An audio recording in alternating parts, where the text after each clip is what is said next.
Bonjour et bienvenue sur le plateau de topcom.fr, le portail de la communication par ceux qui la font. Aujourd'hui, nous allons parler de l'agence BA. Fondée en 2016, elle a pour ambition d'embarquer les entreprises dans une mission sociétale et solidaire. Elle accompagne des marques comme Le Bon Coin, Under Armour, Treatwell, Lagardère Travel Retail et d'autres. Et pour soutenir son développement, Luke Wise, fondateur et président de The Good Company, est entré au capital de l'agence. Pour en savoir plus, nous recevons les deux cofondatrices engagées, Claire Casset et Pauline Lafitte. Bonjour. Bonjour et merci d'avoir accepté notre invitation. Avec plaisir. Pour Merci commencer, qu'est-ce qui vous a décidé à créer cette agence engagée ? Alors tout a commencé, en fait, Claire et moi, on travaille dans une agence de pub RH spécialisée en marque employeur et en problématiques RH liées à la diversité. Donc en fait, on était binômes de travail, on avait beaucoup de complémentarité au niveau des compétences professionnelles et puis on était surtout en quête de sens.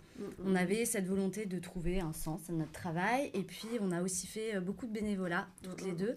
Et puis par manque de temps, on a dû arrêter et animés par cette envie de trouver un sens justement, on s'est dit pourquoi pas répondre à la fois aux besoins des associations qui sont en manque de temps et des bénévoles, répondre justement à cette quête de sens des salariés qui est très présente aujourd'hui et aussi aux enjeux RH des entreprises. Voilà. Et l'idée c'était de répondre aux trois parties et de créer le BA. Je rajoute juste, on est une entreprise engagée effectivement, on se présente comme une agence solidaire. Notre démarche est très sincère, on est une entreprise de l'économie sociale et solidaire, c'est inscrit dans les statuts de notre société. C'est-à-dire que nous, on a rédigé une charte éthique qu'on suit au quotidien, dans laquelle on peut voir des valeurs comme l'équité et la transparence. C'est hyper important pour nous et aussi pour nos partenaires, que ce soit les entreprises, que ce soit les associations évidemment, et aussi les prestataires. Donc la transparence, c'est notamment au niveau des prix. Nous, on veut valoriser le travail de chacun. Cet engagement, il est là aussi.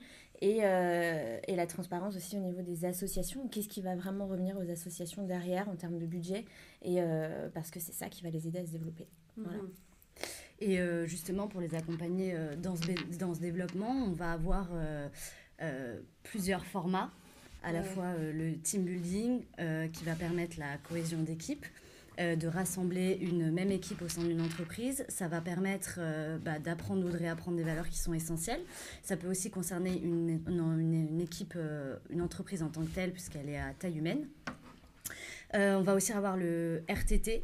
L'idée, c'est de pouvoir proposer un projet qui va être ouvert sur la base du volontariat et les collaborateurs vont s'y inscrire. Ils répondent à un projet et à un besoin réel à un moment T. Et puis, on va avoir le Charity Day qui va être... là, ça va être une journée dans une entreprise. L'idée, c'est que tout le monde s'arrête de travailler à un moment donné. On ouvre un nombre de places, mais qui va être bien plus conséquent que le RTT.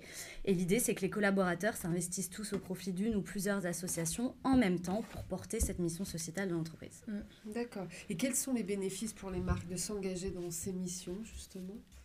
Alors, il y en a plusieurs. La première, ça va être clairement la cohésion d'équipe. Ça va permettre aux collaborateurs de se retrouver en dehors du cadre de l'entreprise. Ça va permettre d'apprendre ou de réapprendre aussi des valeurs qui sont communes et très importantes, à la fois au niveau personnel que professionnel, comme la communication, la bienveillance, la tolérance, l'entraide. Ça permet aussi de sensibiliser ces salariés sur l'importance de s'engager dans une mission sociétale qui devient de plus en plus importante chez les entreprises. Mais ça permet aussi, par exemple, de créer une fierté d'appartenance, clairement, chez les collaborateurs, qui sont les meilleurs ambassadeurs d'une entreprise, et on les fidélise. On va aussi pouvoir attirer de nouveaux talents, parce qu'on apparaît clairement comme un employeur responsable qui se soucie des plus fragilisés, mais aussi du bien-être de ses équipes. Et puis, par extension, évidemment, le client, puisqu'aujourd'hui, de plus en plus de clients, de marques cherchent à consommer responsable, et ça devient un enjeu et un bénéfice clairement identifiable sur le marché. Et vous pouvez nous donner justement des exemples de réalisation avec ces marques ? Je pense qu'il y a 3 cas clients qui sont intéressants à présenter parce que totalement différents. Le premier, je vais vous parler du Bon Coin, c'est notre partenaire historique. On a démarré avec eux, ils nous ont fait confiance dès le début et nous, on les accompagne aussi depuis leur début dans leurs initiatives solidaires. On a démarré à travers des RTT solidaires qu'on propose depuis 2017 une fois par trimestre aux collaborateurs. Donc là, pour le coup, on arrive avec un besoin urgent d'une association, c'est sur n'importe quel secteur. On ne répond pas à un cahier des charges, c'est pas comme un team building, Pauline vous expliquait. Donc c'est sur la base du volontariat, les gens s'inscrivent et après se mobilisent sur une journée. Voilà. Et par la suite, on a développé depuis 2018 les team building solidaires, donc en interne aussi chez Le Bon Coin. Donc là, un manager décide de mobiliser son équipe et on emmène des équipes aussi bien de 10 personnes, 30 personnes, 50 personnes sur des projets très différents. Et ce qui est vraiment top, et ça pour le coup c'est une vraie fierté, c'est que les managers qui sont souvent à l'initiative d'un team building solidaire sont des gens qui ont participé à des RTT précédemment et qui ont décidé d'emmener leurs équipes après parce que vraiment ils se sont rendus compte des bienfaits d'une journée solidaire. Donc ça c'est Le Bon Coin. Je pense qu'aussi on peut vous parler d'Ubisoft. Ubisoft c'est vraiment top, pour le coup c'est un projet mais complètement sur mesure. On nous a lancé un défi, c'était d'emmener 150 collaborateurs faire une journée solidaire sur le thème du jeu, forcément, jeu vidéo. Et du coup à travers l'initiative Play for Good, on a créé 4 chantiers très différents, tous autour du jeu, où chaque collaborateur peut se retrouver en fonction de ses compétences, ses capacités. On fait de la réhabilitation sur le thème d'un jeu mythique, on fait de l'éco-construction de jeux en bois, on fait des olympiades sportives, encore une fois, autour d'un jeu hyper connu de la marque. La création d'un pitch parfait aussi, c'est quoi le jeu vidéo rêvé. Et on fait toutes ces actions avec des jeunes qui sont issus d'un foyer, donc c'est des jeunes qui ont des difficultés. Et c'est vraiment top. Ces jeunes, clairement, c'est des jeunes qui connaissent la marque, qui la consomment. C'est aussi important pour Ubisoft de connaître leur public, mais autrement que par des campagnes commerciales et marketing. Voilà. Et le dernier, là, on est super fiers aussi. On travaille maintenant avec JLL France et on les accompagne sur leur premier Charity Day qui a lieu en juillet. Et là, on vient de lancer les inscriptions et ça cartonne. Là, on emmène 300 collaborateurs dans 4 villes en France, donc en simultané. Donc c'est Paris, Marseille, Lille et Lyon. Et voilà, autour de 15 chantiers très différents. Voilà, ils vont se mobiliser soit pour les animaux, l'environnement, les personnes âgées, les personnes en situation de handicap. Voilà, chacun a une affinité particulière avec un secteur et ils vont tous se mobiliser. Et on s'est rendu compte, effectivement, quand on a lancé les inscriptions, qu'il y avait une vraie attente des collaborateurs de voir leur entreprise s'investir pour une cause sociétale et environnementale. Voilà. Très bien. 3 beaux projets. Oui. Et Luc Wise a décidé d'entrer au capital de l'agence.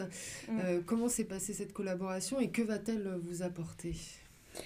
Très simplement, on a rencontré Luc Wise et on lui a fait part de notre projet, de notre bébé, de BA, et il a tout de suite accroché. Donc, après avoir discuté de projets ensemble, on est assez fiers aujourd'hui qu'il se soit associé à BA, parce que c'est un entrepreneur qu'on ne présente plus.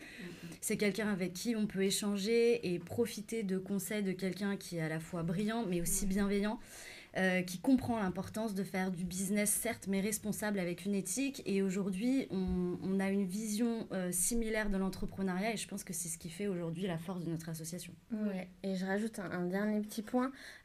Luc, c'est quelqu'un d'archi créatif aussi. Oui. Voilà, au-delà du fait de son accompagnement bienveillant et en tant qu'entrepreneur, c'est aussi pour nous de développer une offre aussi chez BA vraiment 360. Parce que à travers aussi le joli réseau qui nous amène de très beaux talents chez The Good Company, vous en parliez, on peut maintenant aussi proposer des outils, on le faisait avant, mais maintenant des outils archi créatifs vraiment sur mesure aux entreprises, ce qui leur permettent de sensibiliser toujours plus en interne les collaborateurs sur une action de solidarité, mais aussi en externe quand c'est une volonté de parler d'une action dans laquelle l'entreprise et ses collaborateurs se mobilisent. Donc voilà, c'est vraiment une nouvelle offre qu'on propose à nos clients aussi et ce qui les rassure. Et nous, on est absolument ravis de son entrée. Merci Claire Casset et Pauline Lafitte d'être venues nous parler de BA et de ces belles initiatives. Et à bientôt sur le plateau de topcom.fr.